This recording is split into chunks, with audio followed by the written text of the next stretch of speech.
今日嚟到麗港城啊，呢度問題就係佢長入水啦，見到都係呢個問題，應該裏邊呢度污糟咗，咁我哋轉頭拆嚟睇啦。咁我哋咧就拆咗呢個上水，先鬆咗呢個先，跟住收。咁跟住咧呢度有個位踢佢。係啦，咁啊得出嚟啦。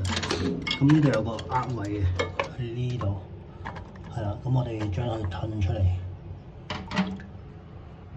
褪出嚟之後就會咁樣嘅。咁啊呢度咧就將呢一個同呢一個下邊一分離，咁就將呢一上面呢一 part 咧向左手邊扭。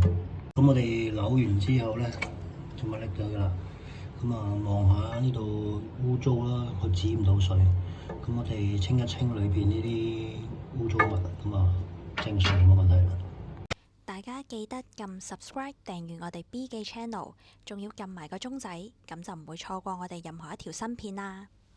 跟住咧，我哋就用隻手啦，趕咗水，開咗閘掣之後咧，等啲水射出嚟，咁啊射咗1分鐘咗啦，咁啲污糟嘢就應該出晒嚟啦。佢射完之後咧，見到啦，都已經清楚乾淨咗，咁我哋就裝翻再試水。點樣拆就點樣裝咯，裝翻完之後就順滑嘅，咁啊正常冇問題。咁啊裝翻個乾心，跟住再試水。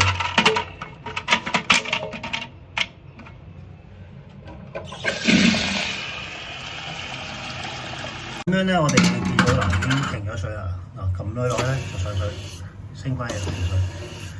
咁樣試一試 OK， 冇問題嘅話咧，沖多2次都冇問題就可以完成，收翻蓋。